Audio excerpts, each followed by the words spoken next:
I'm gonna need you to have a little bit more faith in God. I know I said it, yes.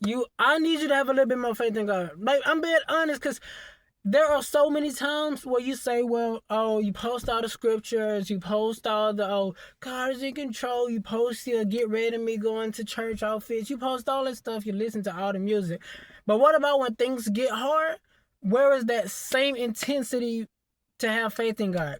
Now let me say this. I know sometimes it's not the same, and I know sometimes it gets hard. You know, I'm not disqualifying that. I'm not saying that what you're going through is not real. I'm not saying that what happened didn't hurt you or this and that. I'm not saying none of that. But what I am saying, hear me out. But what I am saying is, if you're gonna say all that about God and you trust in Him and you loving Him and His plans never fail, I'm gonna need you to stand on that a little bit more. It's easy to say that when you get the opportunity, when you get the job, when you get the money, when you get the house, when you get the car, when you get the person. It's easy to say those things to trust God then. But what about those moments where it seems like God literally just threw you into fire, into hell? What about those moments where God seems like God literally Himself is dragging you to the devil? What about those moments? What you gonna do then? A matter of fact, it's not even all the devil. What you gonna do in those moments when life just happens?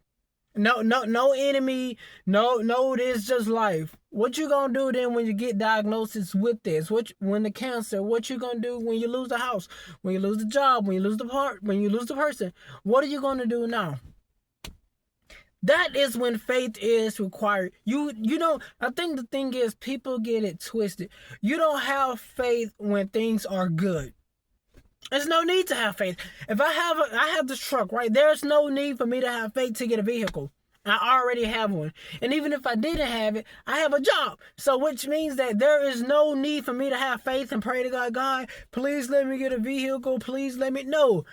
It's common sense. You don't need any faith. But what happens when what the situation that you're in is too big for your own resources? You're too big for your own knowledge. You don't have the money. You don't have the skills. You don't have the resources. What happens then? What happens when the doctor tells you that what you have can be cured? What about your faith then? What about it then? And I know somebody's like, oh, well, you don't know what I'm going through. You don't know this.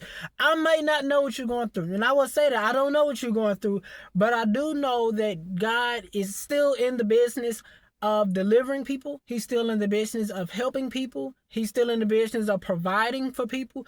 He's still in the business of bringing people out of sin. He's still in the business of bringing people out of this, bringing out of that. He's still in the business for opening doors. He's still in the business for putting that person in your face, for allowing you to get that opportunity, for allowing you to get that job, for allowing you to have that amount of money.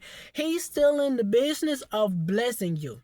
He still does that. This is not something that he stopped. God does not retire from who he is.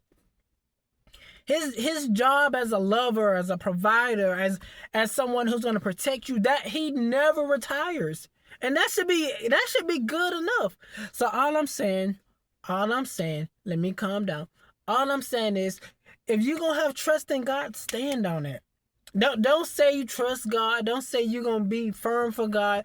But as soon as calamity, hardships, damage, depression, whatever it is, as soon as stuff gets real, all of a sudden God is like, you did all that singing in the church talking about trust God and preaching talking about trust God. What about now? You are in a situation where you have to trust me. And I'm going to say this, I'm going to be through.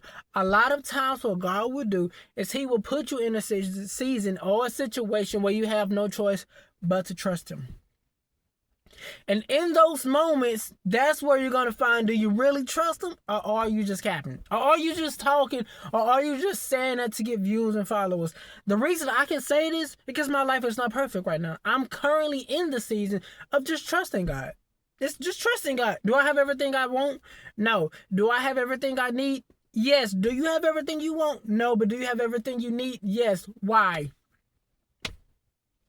That is a clear example of why you have to trust God. You can't get your wants and needs confused. You can't be like, oh, well, life ain't good just because I'm not a billionaire and just because I'm not famous and everybody know my music. Are you alive? Do you have food on your table? Do you have water? Do you have a place to stay? Are you in good condition? Do you have any diseases? No. You are good. So if God can put that in your life, what makes you think he can put all of these extra wants and stuff that you have in your life? So trust him. And not just trust him, but put all your trust in him. But anyway, that's all I got for the video. Hope you guys like, share, subscribing into the next video. Peace. 1.